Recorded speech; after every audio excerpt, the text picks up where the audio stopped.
Luxury hotels are the pinnacle of sophistication and style.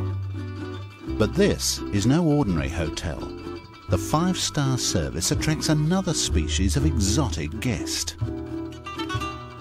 Not just a hideaway for the rich and famous, here La Dolce Vita is equally enjoyed by the green and scaly. Welcome to Hotel Iguana. Beyond the pink champagne on ice, the green iguana has the run of this lush and leafy paradise. The Hotel Intercontinental in tropical Valencia, Venezuela, is renowned for glamour, celebrities and fine cuisine served poolside. But how do the humble lounge lizard and the international jet set get along? Most guests have no idea just how many pairs of eyes are watching them.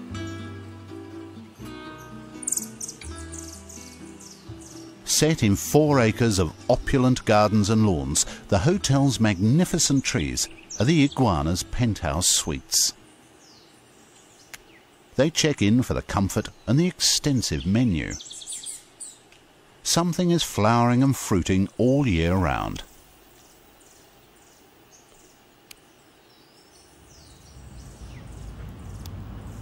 This part of Valencia has been home to iguanas for millions of years, but lately things have changed. In the headlong drive towards modernization, the iguanas have become hemmed in by highways. The city's sprawling growth has surrounded the hotel. Those who venture too far from the hotel do so at their own peril.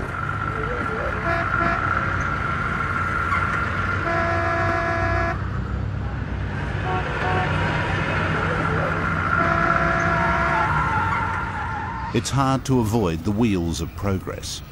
Iguanas have always been in the firing line.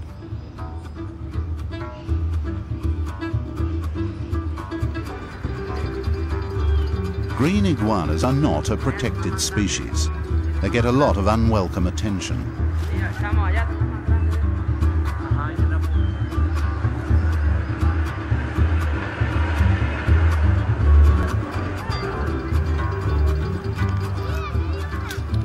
Children are dying to know if the iguana story is true. Yep, those tails come right off. The classic reptilian defense strategy. Make your escape and leave the predators with a trophy. The tail will grow back, but it won't snap again. This is a one-time only escape trick. Beyond the big cities, iguanas are still a prized food.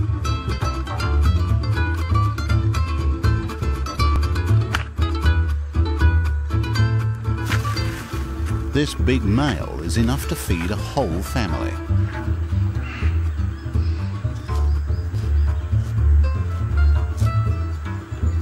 But even before they're born, the iguanas are in danger. Their eggs taste so good that entire breeding burrows are stripped.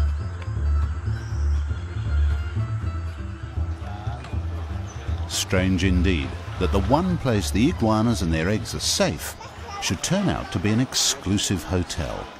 Stranger still that the Intercontinental would formally declare itself an iguana sanctuary.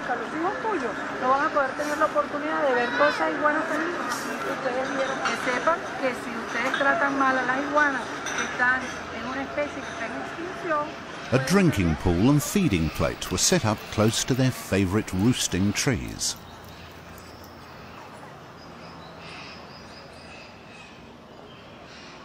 Life in this first-class refuge promised to be sweet, and the photo opportunities were developing too.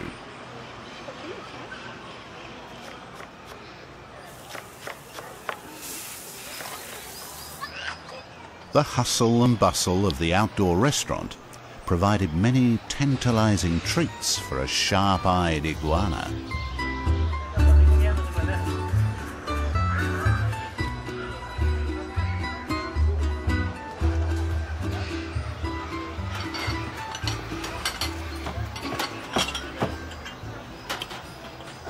And then there were the tasty leftovers delivered right to your door.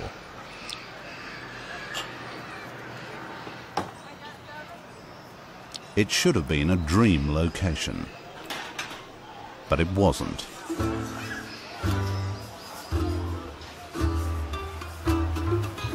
The iguanas were picking up seriously bad habits. They were developing a taste for rich restaurant fare. Some had even started begging for French fries.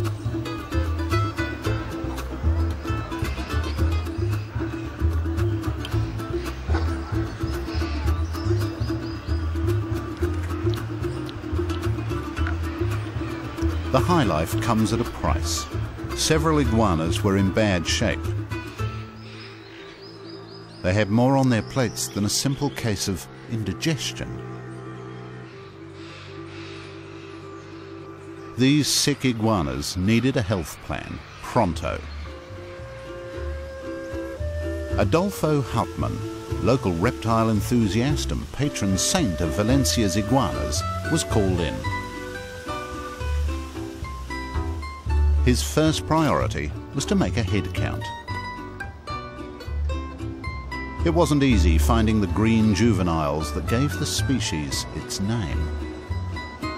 Juvenil menor de un año.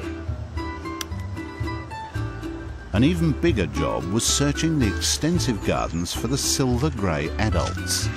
They live for about 15 years Macho de 3. and reach up to 7 feet in length. Adolfo recorded the sex and approximate age of each lizard to get an idea of the makeup of the population. Eventually, he estimated there were more than 300 adults. But surprisingly, the females were outnumbered. Adolfo wondered why there were so few females. He suspected that until recently, people from the surrounding suburbs had been killing the females for their eggs, leaving a population heavy with big males.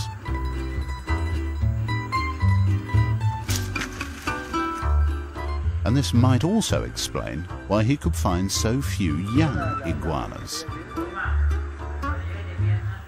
Even in a refuge, the iguanas needed a big brother or two. Adolfo enlisted the guys who had the most contact with them, the pool lifeguards, Javier and Ali. The idea of protecting iguanas was a little strange. These men had eaten them as children.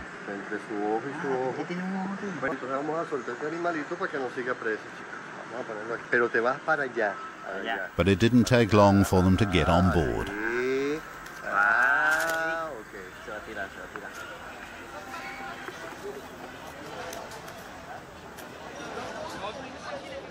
Up till now, no one was sure what to feed the iguanas, so they fed them everything. With Adolfo's advice, they've now removed pizza and fries from the reptile menu. Now the staff restrict the diet to salad, and they encourage the guests to do the same.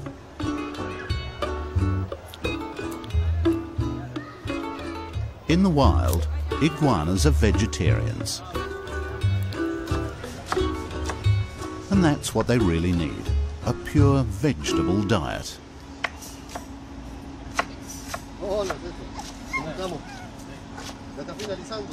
For good measure, Adolfo introduces a spray of vitamins and extra calcium.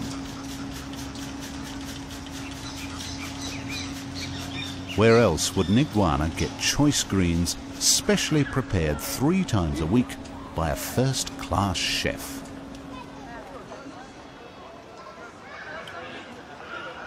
With the breeding season approaching, the agile females are first to the dinner plate at the back of the kitchen. They need to put on condition and devote a lot of their time to eating. Muscular tongues shred the tough leaves, and a rich bacterial brew in their hind gut completes digestion. Iguanas are silent and rely on vision to communicate with each other and to find their food. They respond particularly strongly to bright colours.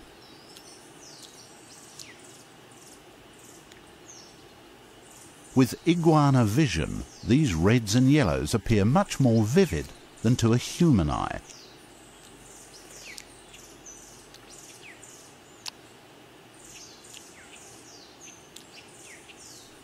This is a harem-based society. Behind every group of females is one big male. Pancho.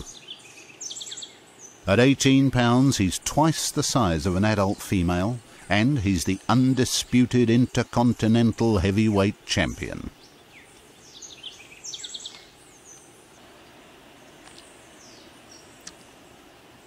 At this time of year, Pancho only nibbles his food. His mind is elsewhere. He's on the lookout for rival males.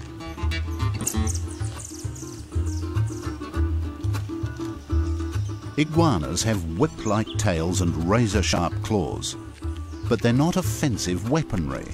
The tail is for balance, and the claws are for climbing.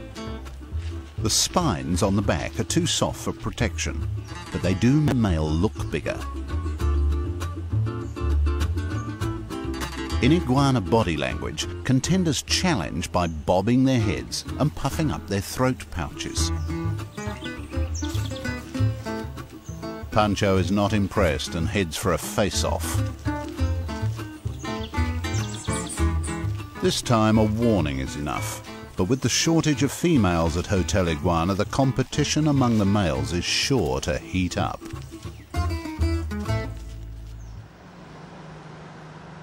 Right across town from the hotel is a large industrial estate. Incredibly, iguanas have also maintained a foothold in the hostile environment of the petrochemical plant Negroven. Adolfo and his wife Eleonora are called in by the operations manager Marta Uribe. Hearing about the iguana experiment, Negroven's managers were inspired to attempt a similar sanctuary in the midst of heavy industry. The factory reptiles face familiar problems. The oil industry has attracted rural workers who have a taste for iguanas. Once staff were caught hunting iguanas, Marta laid down the law. Iguanas and their eggs are to be left alone on the factory grounds.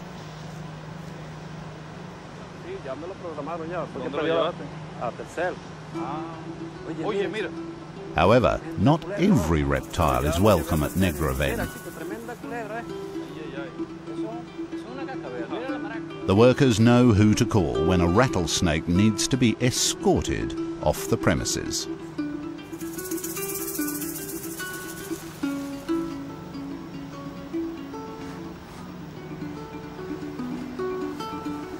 For a reptile lover, this is all in a day's work.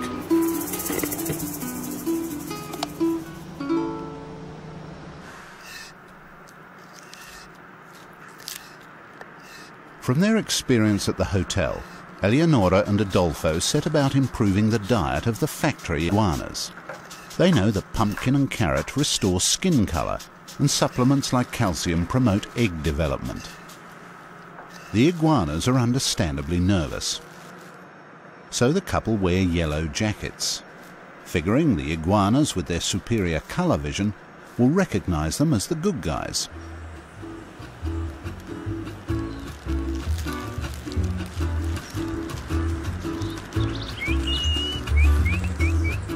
Whistling gets their attention straight away,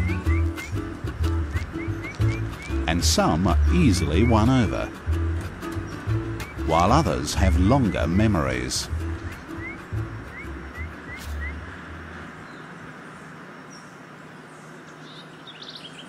Here again, meat and egg hunting have hit the females hardest, and there aren't many youngsters about.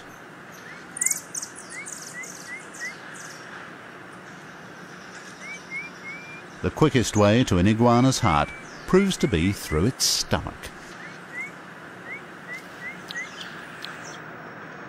Iguanas to keep gentlemanly hours. It's already mid-morning and they're just beginning to stir.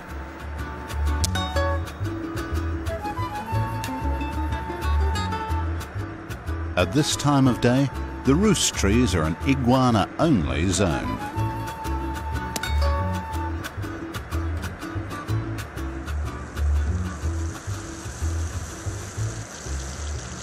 The factory has accepted that an iguana's got to do what an iguana's got to do.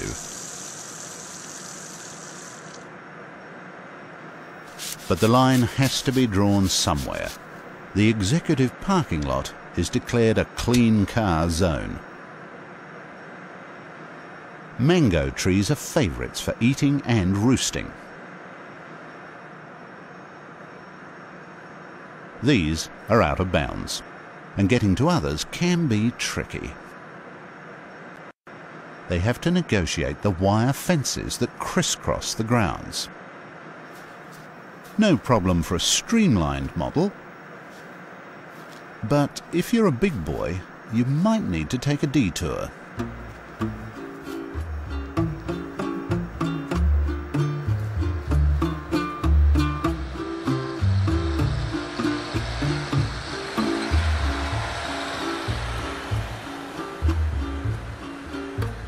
Once again, colour is the key. Triangular openings with a yellow trim to show the way. It doesn't take long to master the new route, and dignity is restored.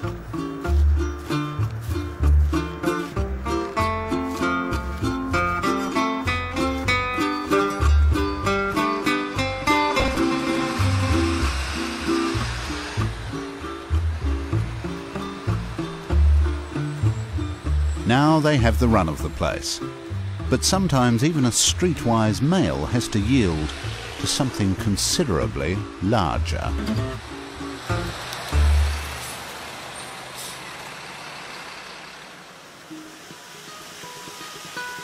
Despite the improvements at the hotel, something has gone horribly wrong.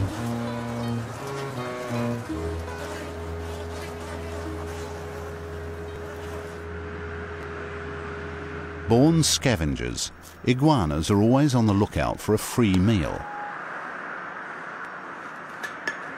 So the number one suspect is rubbish.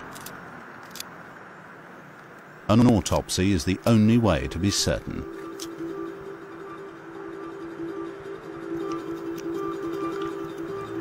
It turns out the iguanas are swallowing small, brightly coloured pieces of plastic, mistaking them for fruit and flowers.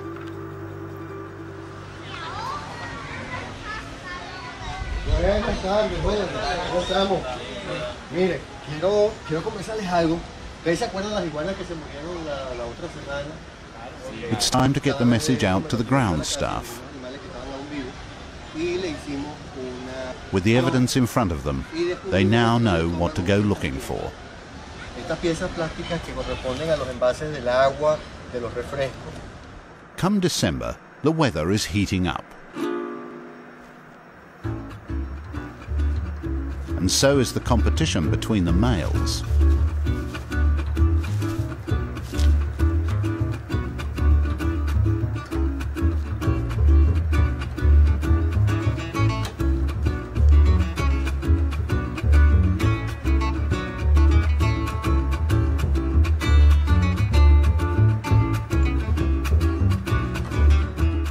The females aren't quite ready to go steady, and they aren't shy about saying no.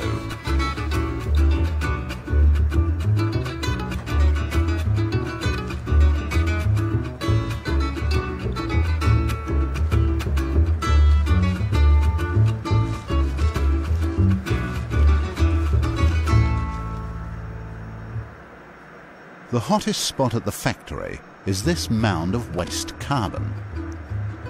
It's a great place for sunbathing and for digging a burrow. The iguana team worries that the carbon on the iguana's skin may be toxic.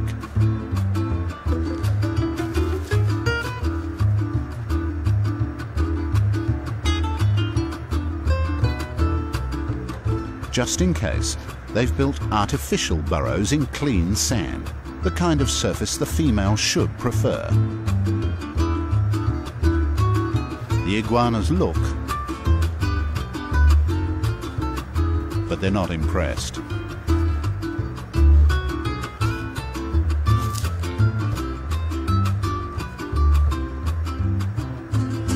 It's not hard to tell which iguanas have been digging in the carbon.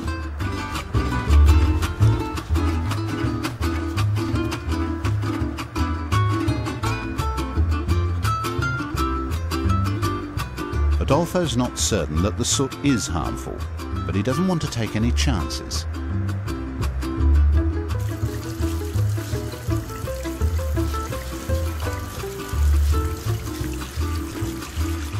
She scrubs up well.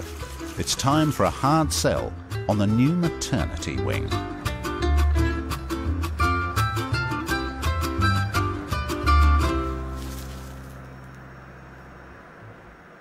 Adolfo has been called back to the hotel. Some iguanas are acting very strangely. This time, the mystery is a little easier to solve. The evidence is right there. Discarded burners. Methyl alcohol, used in the serving area to fuel the burners, smells a bit like rotten fruit.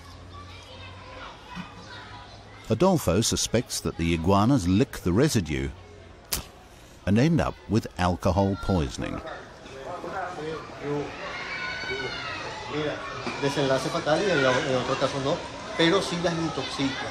Now the staff know to be more careful. This should be an end to reptilian hangovers.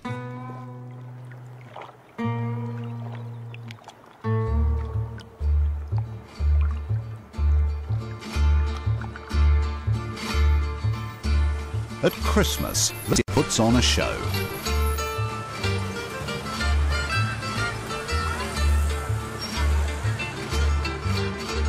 Venezuelan Christmas pageants are an odd mix of the old and the new.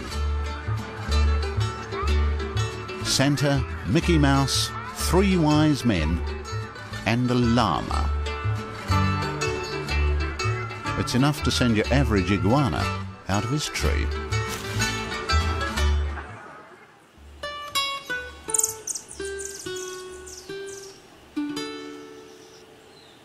It's dawn, and the birds have been up for hours. Iguanas don't stir until their blood temperature rises to the mid-80s.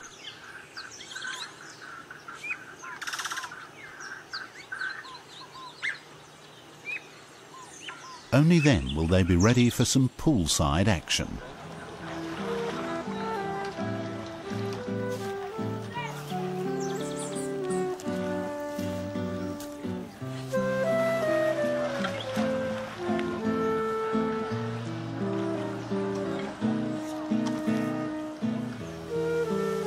The January vacation is peak time for couples and coupling.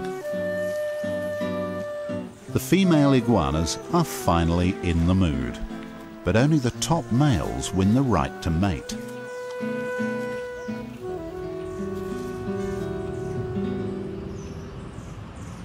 This lower-ranked male is not having much luck. The female is taking a passive resistance approach. By keeping her head down, she's actually preventing him from clasping. Her many damaged spines attest to both her popularity and determination. She waits him out. Finally, he gets the message.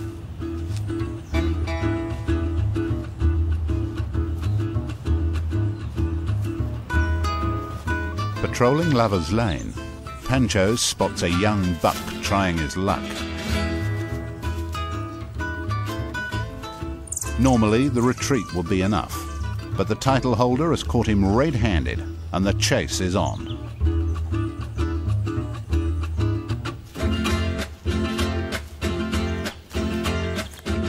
Somebody's about to get a whipping. Pancho arrives in a frenzy. The little guy just doesn't get it.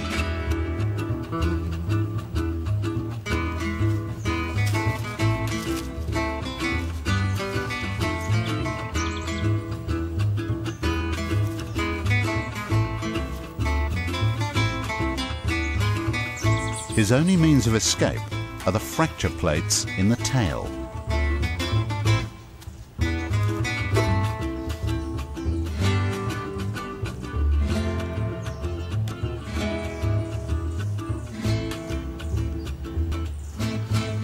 Such violence is unusual, but at peak breeding season, hormones pack a lot of punch. Even more ringside entertainment is about to be served up. Up-and-coming males are desperate to get in on the action.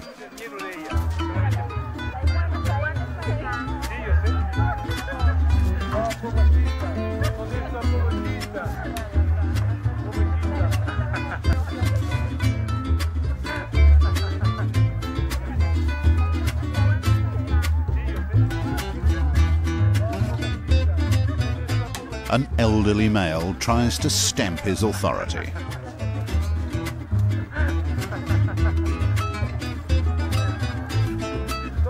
He makes absolutely no impression.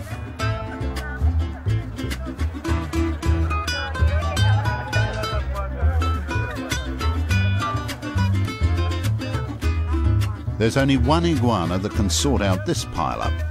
Head honcho Pancho.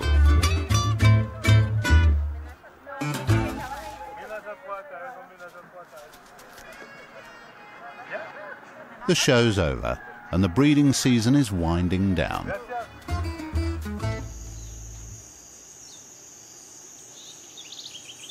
It's February, and food supplies are starting to dry up. These are the last blossoms of the season. The animals need to make the most of them. It's at least 3 months till the rains are due.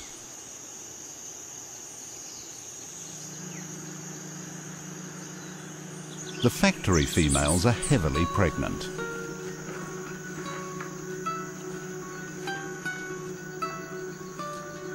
The eggs have completely filled their bellies. There's no room left for food. For the males, it's a chance to beef up for the next round.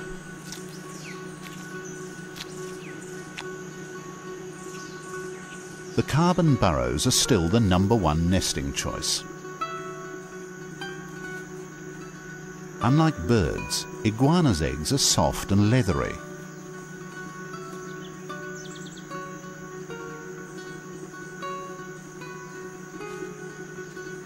They soon get coated in soot.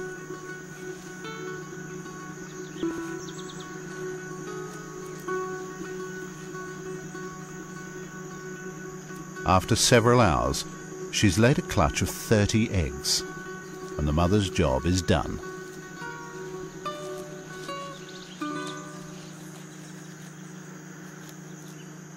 She won't be back till next year.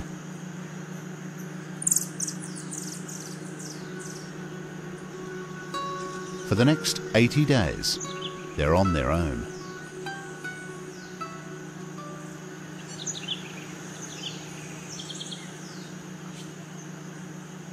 She soon regains her appetite. At the factory dinner plate, it's easy to see where each female's been nesting.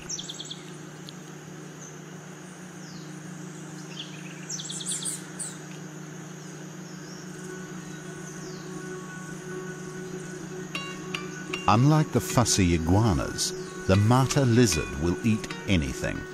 It doesn't take long to sniff out the freshly laid eggs. At ½ an ounce, each is a substantial meal. For the eggs that do survive, the developing embryos need a constant humidity and temperature of 86 degrees Fahrenheit.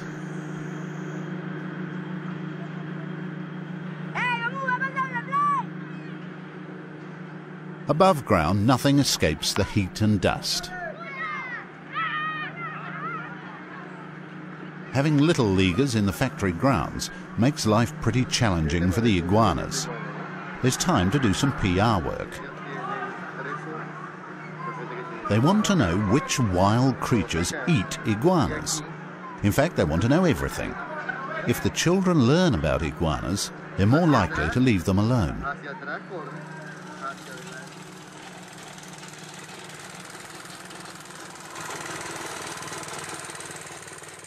The iguanas have become considerably more relaxed.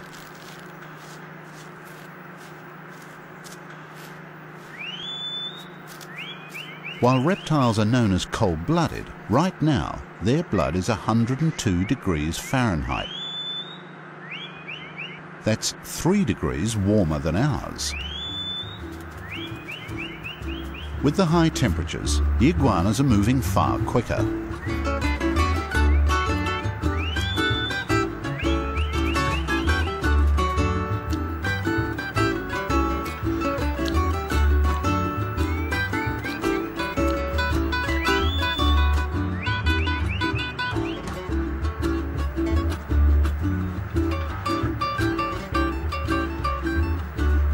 The iguanas are lucky to gain condition at what would normally be a lean time of year, and the team is pleased with progress. By March, it's 106 degrees Fahrenheit. Even the trees are finding it tough. This is Valencia's version of fall. There's no longer any shade, and it's even too hot for a sun-worshipping iguana.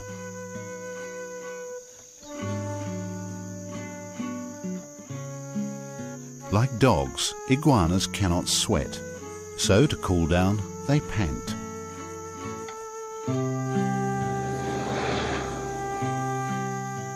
It's not just the heat, it's the humidity that brings Valencia to a standstill.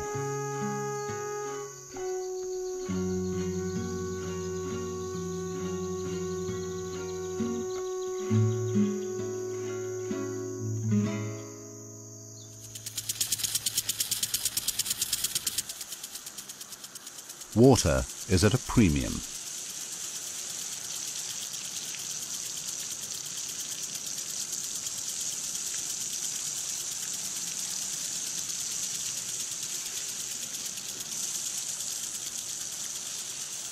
The hot weather allows the iguanas to rise earlier, and they have time for a drink before the first swimmers arrive.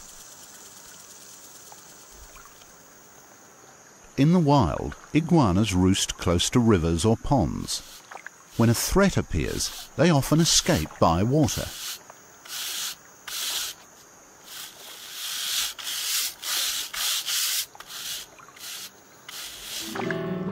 But the hotel iguanas don't get to stay in the pool for long.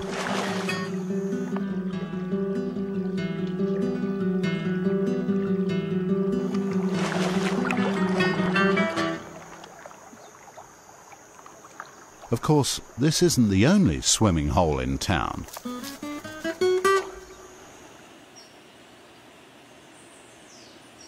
At a nearby apartment complex, the iguanas are regular pool goers.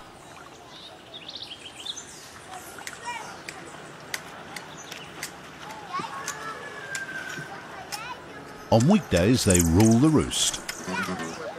Young mothers and toddlers are not a serious threat. This male is not giving up his prime position for anyone. It's remarkable that such an agile climber can be such a skillful swimmer.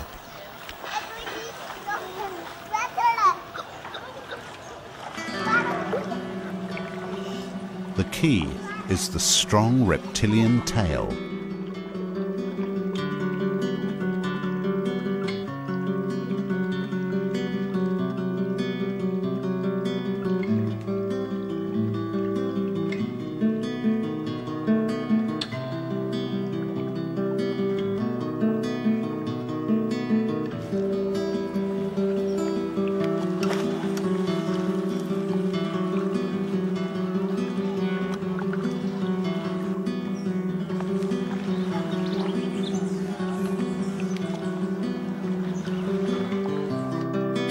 A submerged iguana can hold its breath for 30 minutes. That's about 29.5 minutes longer than a child's attention span.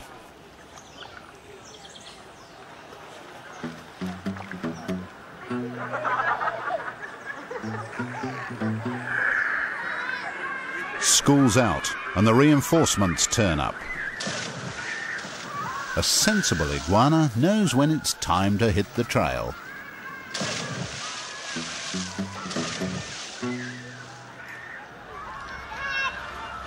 By the end of April, the heat and humidity drives everyone to the pool.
The vivid blossoms of the arowane tree signal that change is on its way.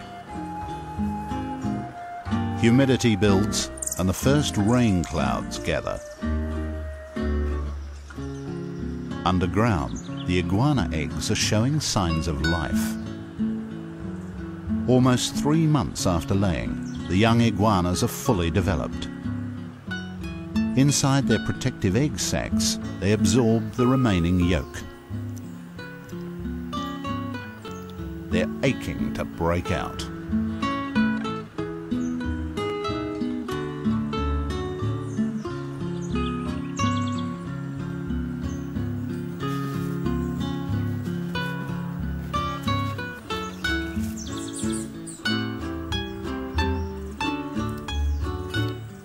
Timing is crucial. Too much humidity and mildew could have wiped out the entire clutch. If heavy rains come too early, the hatchlings could drown. Between moisture imbalance and predators, only 1/3 of the eggs will hatch successfully.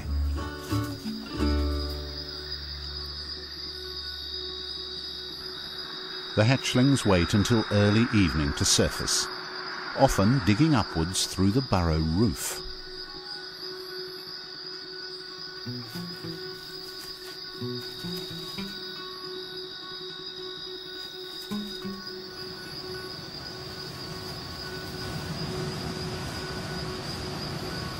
Dozens of baby iguanas emerge like tiny zombies and instinctively scatter.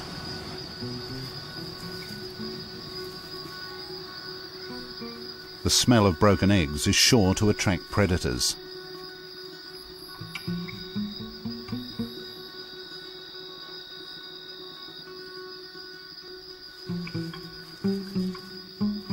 Thanks to the yolk in their bellies, they won't need to eat for a week. They're nearly 10 inches long, but mostly tail, and they have no defences. Right now, the #1 priority is to find cover and to climb. Climb anything.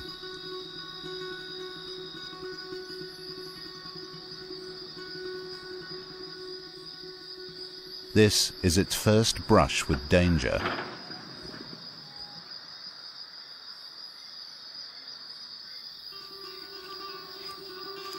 The South American possum takes a huge toll on iguana hatchlings.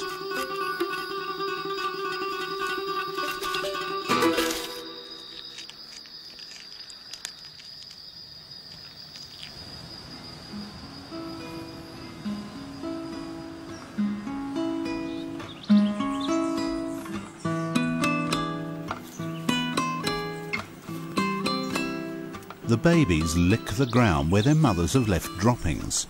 This introduces the bacteria they'll need to digest leaves and flowers.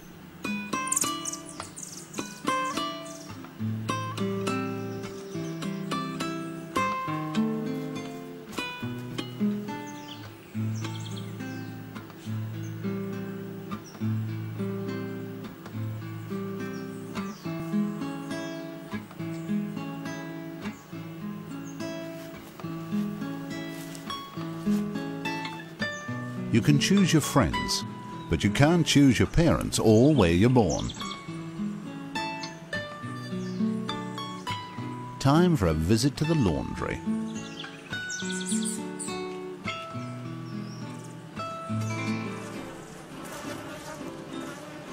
The smooth painted surfaces around the factory make it difficult for the youngsters to follow their instinct to climb. There are plenty of reasons why a small iguana should get off the ground as soon as possible.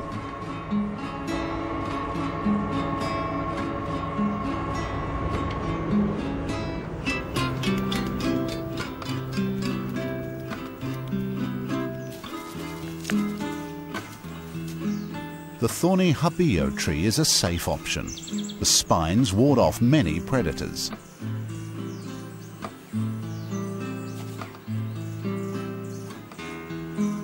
But it's probably best to find your own branch.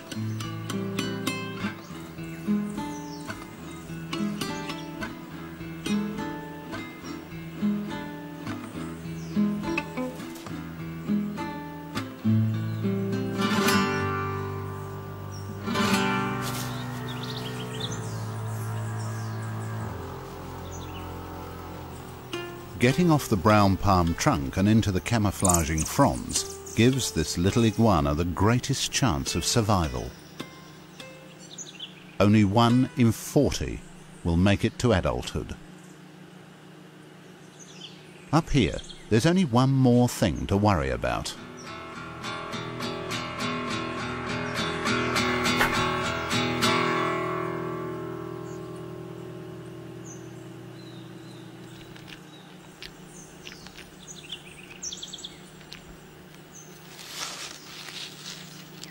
Adolfo patrols the grounds to give the young iguanas a better chance.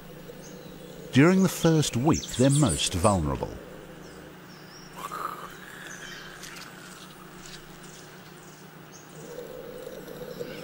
A gluttonous possum is removed from the premises.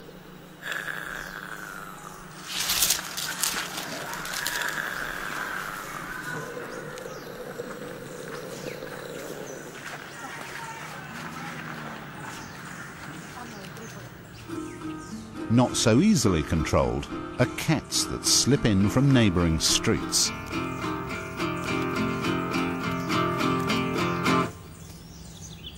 They kill more baby iguanas than any other urban predator. Losses aside, breeding has been a success this year. The proof is all around the hotel buildings. Still, welcome as they aren't welcome inside.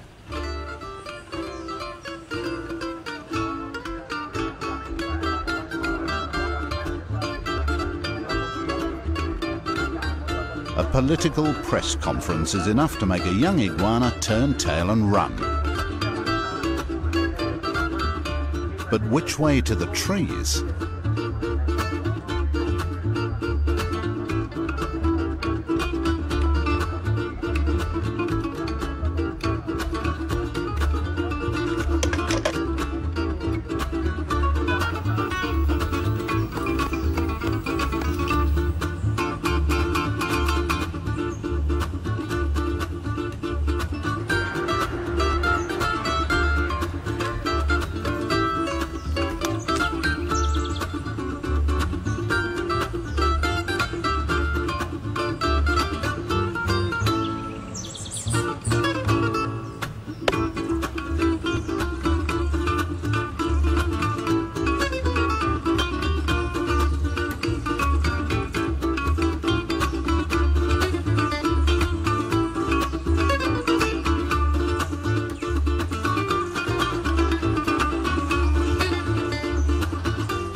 Breeding success at the hotel has been mirrored at the factory. Just a year into the project, Marta is pleased to see a similar bounty of babies. They've brightened up the place even more. So much so that Negraven now has 2 part-time reptile wranglers on the payroll. But the hatchlings are about to experience something utterly alien.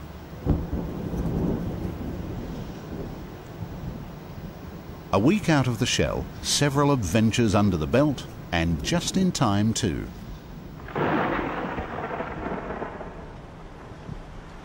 The burrows are about to be flooded by the rains.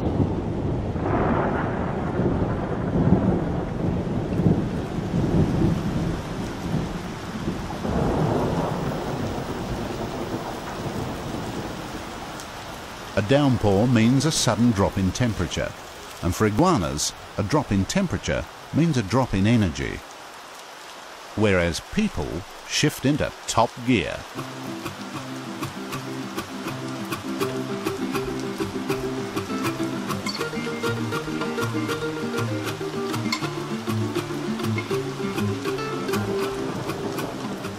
When it gets real cold for an iguana, less than 70 degrees Fahrenheit, it's no longer able to digest food and will stop feeding altogether.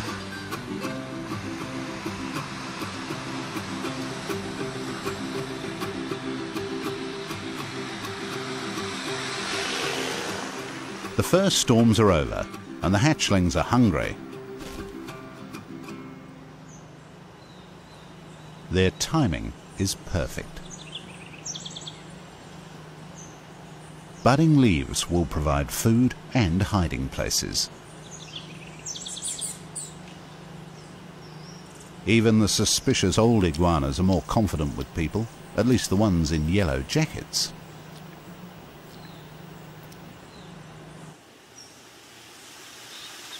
Over the 5 years of the Intercontinental Project, there's been a remarkable change in attitudes.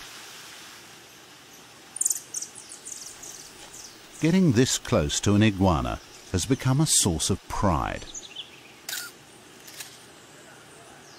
The folks back home would never believe these photos. Nowadays, Javier and Ali see iguanas very differently. As kids, they always had iguanas in their sights. Now, they both agree that they could never eat iguanas again. They've grown too attached to their scaly friends.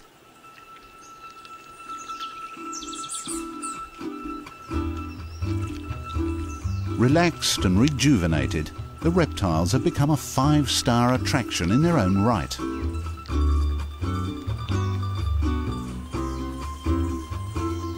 This is one sweet location, and they're in no hurry to check out.